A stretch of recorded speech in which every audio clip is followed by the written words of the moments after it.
Good day, everyone. Today, we will discuss the laws regulating travel tour services. This presentation provides an overview of the legal framework that governs travel agencies and tour operators to ensure ethical and professional conduct in the industry.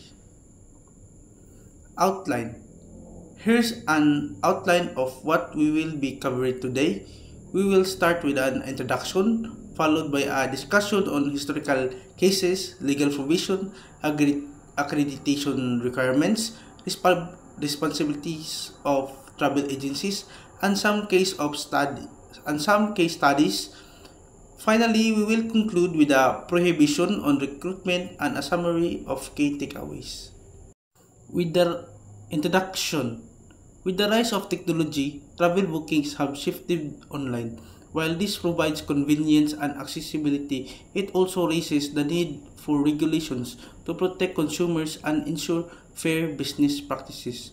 The government has established laws to guide the travel and tour industry, which we will explore in this presentation.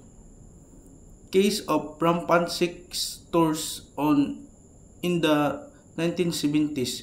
During the 1970s, certain travel agencies engaged in unethical practices such as organizing illicit sex tours. These tours exploited women, including minors, and tarnished the reputation of the Philippines.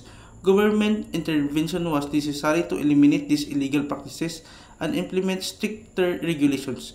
This raises questions about the social cost of unethical tourism and the importance of maintaining ethical standards in the industry.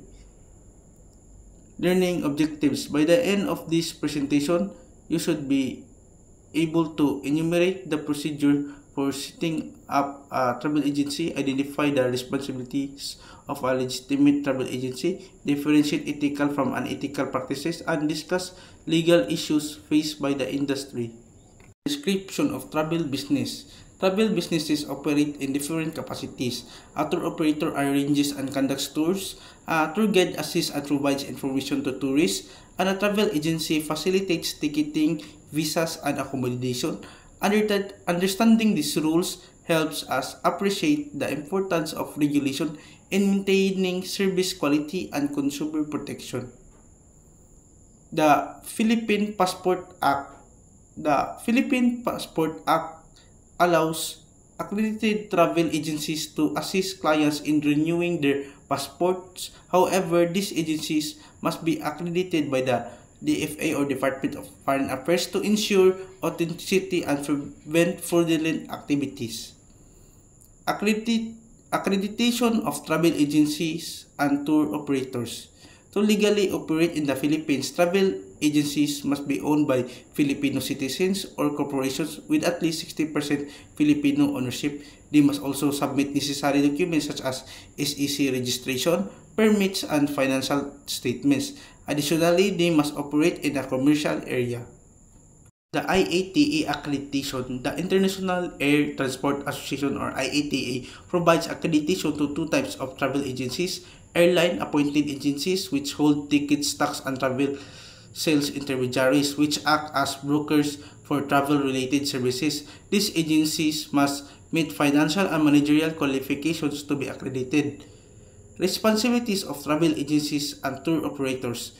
Travel agencies and tour operators must act with prudence and due diligence.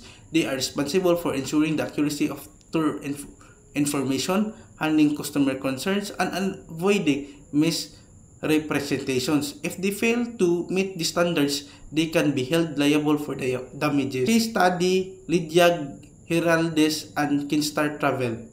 In this case, Ms. Heraldes booked a European tour with Kinstar Travel, expecting a high-quality service as advertised. However, the actual experience was full of misrepresentation. There was no European tour manager, the hotels were substandard, and the tour guide was inexperienced. As a result, the travel agency was held liable for fraud and damages. This highlights the importance of transparency and the accountability in the industry. Prohibition against engaging in recruitment. According to the Labor Code of the Philippines, travel agencies are strictly prohibited from engaging in overseas recruitment. This ensures that only licensed recruitment agencies handle employment, placements, preventing illegal recruitment and exploitation. Violating this law results in penalties and disqualifications. Conclusion: ethical standards and legal compliance are crucial in the travel industry. By following these regulations, we can ensure a sustainable and trustworthy tourism sector that benefits both travelers and service providers. The government role in enforcing this law is vital in maintaining the integrity of the industry.